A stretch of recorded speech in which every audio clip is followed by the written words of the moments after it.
할렐루야! 오늘은 창세기 32장의 말씀을 함께 보도록 하겠습니다.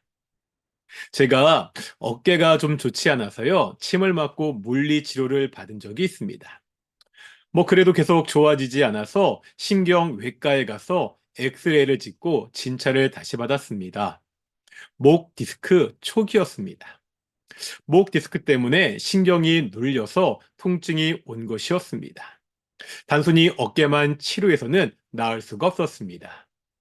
병을 고치려면 병의 근본 원인을 찾아야 됩니다. 증상만 치료하려고 하면 고칠 수가 없습니다. 우리 인생의 문제도 마찬가지입니다.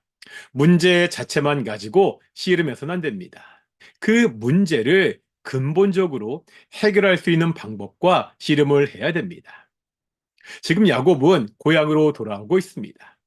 보통의 경우라면은요, 고향으로 돌아오는 것은 기쁜 일입니다. 하지만 야곱에게는 아직 해결하지 못한 문제가 하나가 있지요. 형 에서와의 관계입니다. 야곱은 형을 속이고 장자의 축복을 받았습니다. 이로 인해서 에서는 야곱을 죽이려고 했습니다.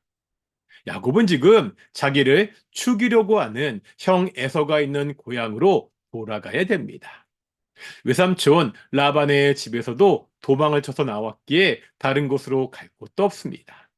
7절 상반절에 보면 이런 야곱이 심히 두렵고 답답했다고 기록하고 있습니다. 이런 상황에서 야곱은 어떻게 하지요? 또 자신의 지혜를 의지합니다. 우선 재산을 둘로 나눕니다. 에서가 와서 한 대를 치면 한 대는 피할 수 있다는 생각입니다. 그 다음은 사람들을 먼저 보내서 예물을 에서에게 바치게 합니다. 제물로 에서의 마음을 누그러뜨리려고 합니다. 야곱의 행동을 어떻게 평가해야 되지요? 지금 문제는 화가 난 에서입니다. 먼저 이 에서의 화를 푸는 것이 이란입니다. 이것이 안 되면 남은 재산을 가지고 도망가는 이안까지 마련하고 있습니다. 세상의 시각으로 보면 참 지혜로운 것 같습니다. 하지만 이것은 근본적인 해결책이 아닙니다. 왜 야곱이 이런 지경에 이르렀지요? 하나님은 야곱이 태어날 때 야곱을 축복하셨습니다. 그런데 야곱은요, 이 하나님의 축복을 자신의 힘으로 얻으려고 했습니다. 자기 나름대로 꾀를 냈습니다. 이 꾀의 결과 집에서 도망을 쳐야 됐고요. 이제 외삼촌 라반의 집에서도 도망을 쳐야 했습니다. 그런데 이번에도 또 자신의 지혜만 의지하고 있습니다. 이런 야곱에게 하나님이 다시 찾아오십니다. 야복 강가에 홀로 있는 야곱은 한 사람과 밤이 새도록 씨름을 합니다. 이 씨름의 결과 야곱이 어떻게 되지요? 허벅지 관절이 어긋나 발을 절게 됩니다. 이것은 무엇을 보여주나요? 야곱은 여차하면 도망칠 궁리를 했습니다. 이제 다리가 온전하지 못한 야곱은 도망을 칠 수가 없습니다. 더 이상 자신의 힘을 의지하지 못하는 지경에 이르렀습니다. 그제야 야곱은 하나님께 매달립니다.